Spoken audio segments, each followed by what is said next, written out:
tô chegando. Se prepara pra jogar. Oi, gente. Tudo bem com vocês? Tudo bem. Hoje a gente veio aqui falar sobre aceitação. Autoaceitação, aceitação das pessoas, da família, das pessoas que a gente ama, enfim, quando a gente se assume. E como a gente tá no mês do orgulho, que é um mês muito importante, a gente não podia deixar de passar essa mensagem, esse tipo de vídeo pra vocês. Então, vamos lá.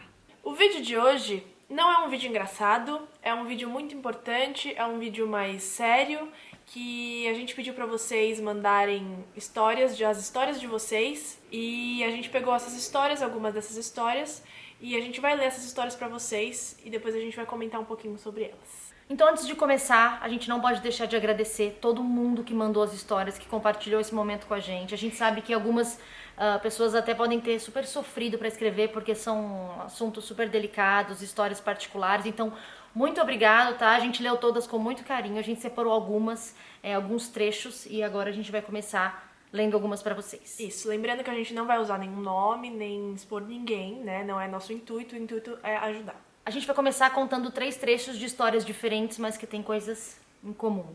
Minha mãe sempre me disse que eu podia contar com ela para tudo, que sempre seria a minha melhor amiga. E quando eu resolvi contar de mim, ela não aceitou. Me levou em médicos, ginecologistas, psicólogos e até na igreja para conversar com alguns pastores. Minha mãe falou que preferia que eu fosse uma prostituta, como se isso fosse uma coisa ruim, mas que pelo menos assim eu ficaria com homens. E meu pai disse que se me visse com uma mulher, mataria as duas. Tenho 25 anos, me assumi aos meus 14 anos. Minha mãe ouviu uma conversa no telefone atrás da porta. Passou mal. Eu me aproximei dela muito preocupada e ela disse: "Só quero perto de mim os meus filhos", se referindo aos meus outros irmãos. Naquele momento, ela não me considerava mais como filha, e essa foi uma das frases mais doloridas para mim. Me descobri em 2014, quando me apaixonei pela minha professora. Construímos uma amizade linda durante 2 anos. Daí começamos a namorar. Em 2018, resolvemos contar para as nossas mães. A mãe dela, uma pessoa maravilhosa, aceitou. Porém, a minha mãe fez um barraco. Discutimos, brigamos, eu apanhei, fui ameaçada até com uma faca. Nunca tinha visto ela assim e nem imaginei que ela teria essa reação. Fiquei sem chão. Minha avó tinha câncer e minha mãe disse que se eu contasse, ela ia morrer. Dizia que eu sou um castigo de Deus na vida dela. Hoje, eu e minha namorada estamos separadas, mas mantemos contato. Não é fácil, mas não posso deixar a minha família. Mas não estou deixando minha felicidade de lado. Estou apenas adiando por um bem maior. Essas 3 histórias são diferentes, porém elas têm muitas coisas em comum, que é a agressão verbal muito forte. E não só verbal, porque tem uma história que o pai até ameaçou uma delas e tudo mais, né? Então assim, é uma coisa muito triste você ser ameaçada dentro da sua própria casa, por pessoas que você ama, que é a sua família, por ser quem você é. E assim, você não tem culpa de nada, você nasceu assim e tá tudo bem. Não tem nada de errado com você. Nada de errado. Eu sei que é um processo muito difícil você se aceitar e você assumir pras pessoas, porque na nossa sociedade, a gente nasceu que o certo é homem, mulher e ponto final. Mas existem milhões de formas de amor, milhões de formas de amar uma outra pessoa, então tá tudo bem. Essas histórias mexem muito com a gente, porque quando a gente se descobre, a primeira preocupação é como eu vou contar pra minha família. Acho que a maioria das pessoas, não posso generalizar. E aí, quando as pessoas que você mais quer uma mensagem positiva, vem uma pedrada dessa, é muito difícil você se recompor. Por isso que a gente fala tanto que é muito importante a gente compartilhar histórias, para que todo mundo veja que você não tá sozinho, que muitas pessoas passam por isso e que vai ficar tudo bem. Agora a gente vai ler mais 2 trechos de histórias diferentes, porém com algo parecido também. Desde muito novinha, eu sempre fiquei com meninas. Sempre foi muito natural, muito de boa. Eu não contava pra família, mas pra mim era normal. Até que entrei pra igreja e comecei a fugir disso. As pessoas fizeram com que eu me odiasse, me fizessem me sentir suja, errada. Eu fiquei meses sem olhar no espelho, meses chorando por quem eu era.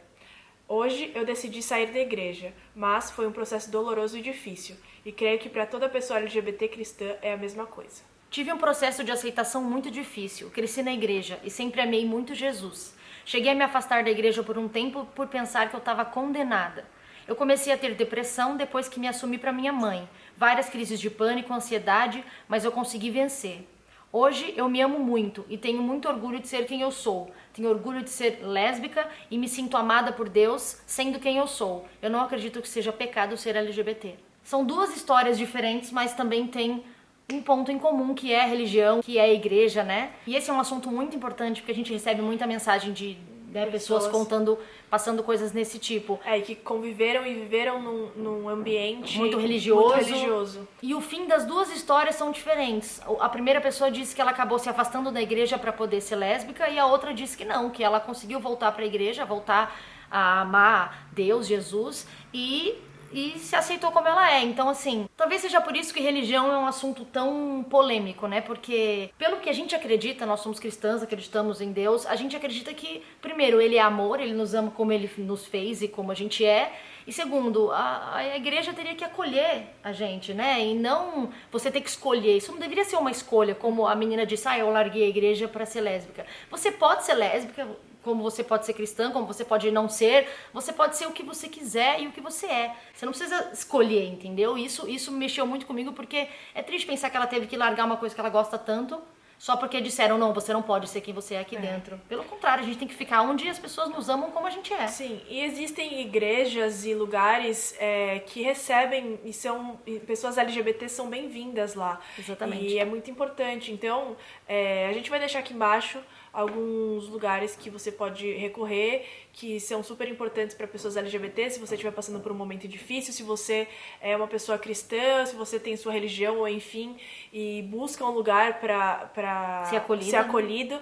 Então a gente vai deixar aqui embaixo alguns lugares que a gente acha muito legal e que fazem esse trabalho muito bem feito. Assim, você pode unir as duas coisas, e você é lésbica e pode ser o que você quiser junto. Exatamente. Agora a gente vai contar um trecho de uma história que é um assunto que a gente recebe demais também, muito mesmo.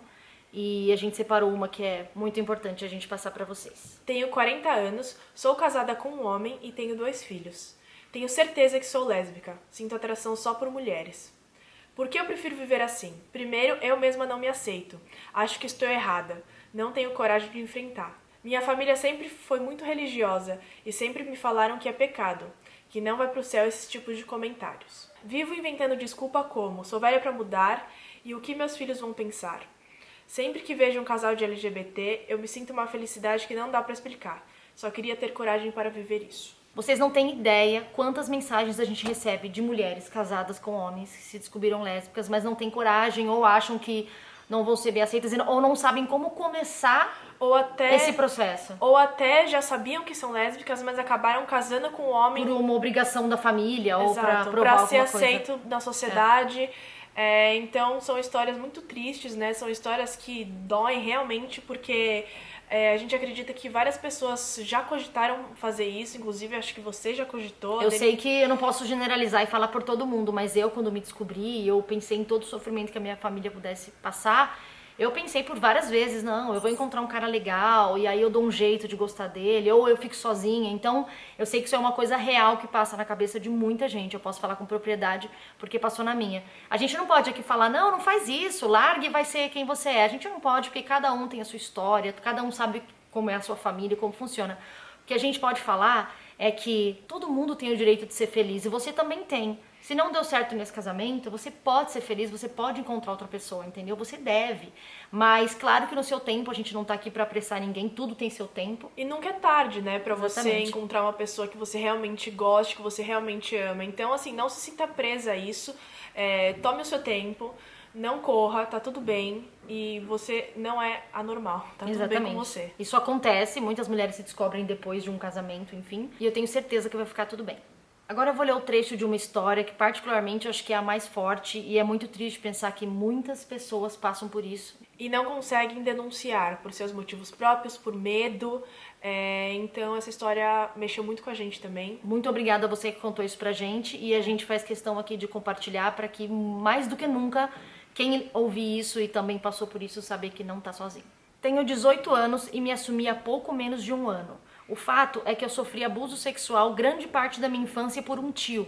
E a única pessoa que sabia disso era a pessoa que eu mais confiava no mundo. E foi justamente ele que me falou que eu só tinha me tornado lésbica porque fui abusada e não suportava homens.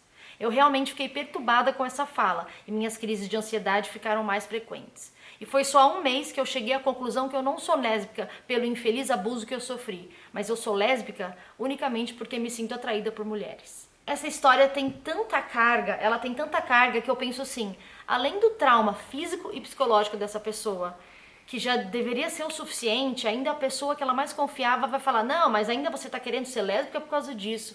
Gente, são coisas totalmente diferentes. E é uma coisa que muitas pessoas, muitas mulheres passam, né? Tipo, mesmo assim, no dia a dia, as mulheres que não foram abusadas sexualmente de alguma forma, elas são abusadas verbalmente. Assediadas, Exato. Né? E aí, tipo, tem muitos homens que falam, você é só lésbica porque nenhum homem te pegou de jeito. Ou porque você teve um trauma com um homem. Tipo, isso é um absurdo. Ridículo. É o absurdo do absurdo. E isso deve sim ser denunciado, tá?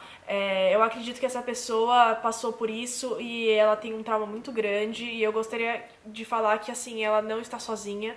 Que ela se apoie nos amigos, em pessoas que ela confia, que ela gosta, que estão do lado dela, principalmente. E que ela é uma pessoa muito forte e muito corajosa de ter compartilhado com a gente essa história e falar abertamente isso com a gente. Ela contou no final pra gente que ela não conseguiu denunciar nunca, cada um tem seu motivo, eu acredito que tenha sido extremamente difícil, como é até hoje, mas mandando uma mensagem diretamente pra você que escreveu isso pra gente. A gente só quer desejar todo o amor do mundo pra você, que você seja feliz do fundo do nosso coração e falar que você é uma das pessoas mais fortes que eu já conheci. E outra coisa muito importante de falar é que se você sofre ou já sofreu algum tipo de abuso, existe um número que você pode ligar, existe pessoas a que você pode recorrer. Então a gente vai deixar aqui embaixo os contatos que você pode recorrer e tá tudo bem, estamos com você e vai dar tudo certo. Essa última história que a gente vai contar, a gente separou um trecho que é uma coisa muito importante pra gente compartilhar também. Minha fase de aceitação foi muito complexa,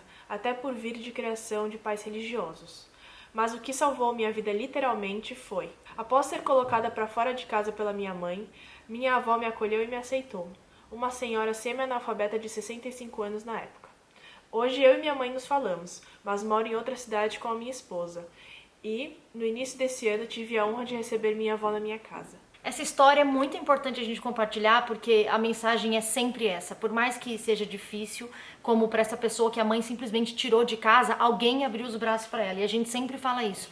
Não é sempre que você vai ter aceitação dos seus pais, enfim, mas alguém vai ser a sua família, seja um amigo, uma pessoa que vai te acolher, vai te aceitar e te amar como você é. No caso dela, foi a avó, uma pessoa que talvez ela nem esperava, né, uma pessoa mais velha, amou ela incondicionalmente, como sempre tinha amado, não mudou nada pra ela, então a vida fechou uma porta pra ela, que foi a mãe tirando ela, e de repente a avó acolheu ela também, né? A gente sabe que são trechos de histórias muito tristes, mas essa é a realidade, essa é a realidade da maioria das pessoas, né, que só querem uma aceitação, só querem ser respeitadas e serem quem elas são. A gente quis muito fazer esse vídeo porque ainda se fala muito de preconceito não é tão ruim assim, né? Já melhorou muito, realmente a gente melhorou muito e a gente sabe que a luta é muito longa, mas preconceito, gente, é isso que vocês viram nessas histórias. É triste, é perigoso. A gente tem que lutar sempre pro fim. E homofobia é crime, né? O Brasil é um dos países que mais mata pessoas LGBTQIA+. Então é muito importante a gente continuar nessa luta diária, né? E para as pessoas não se respeitarem, porque tá tudo bem ser quem você é. E você não está sozinho. Então sempre leve essa frase com você, que você não está sozinho e que tá tudo bem, vai ficar tudo bem. E muita gente no final das mensagens colocou: e o canal de vocês me ajudou muito a me assumir, a me entender e tudo mais. Só para vocês terem ideia do quanto a representatividade é importante. Todos os canais que tem no YouTube, todas as páginas de Instagram, enfim, com pessoas da comunidade, mostrando um pouco da história, é muito importante. Então a gente agradece muito, muito, muito o carinho de vocês. Obrigada de novo por ter compartilhado as histórias. Então é isso, meus amores. Espero que esse vídeo tenha ajudado você. E se você conhece alguém que tá precisando ver esse vídeo, manda pra ela. Não esquece de dar o like se você gostou desse vídeo, se inscrever no canal se você não é inscrito e comentar pra gente saber o que você achou, tá bom? Então é isso, meus amores. Esse é o nosso vale, esse é a nossa comunidade, essa é a nossa história. Cheia de cor. Muito amor pra vocês. Um beijo pra você no vídeo. Até a Tchau. próxima.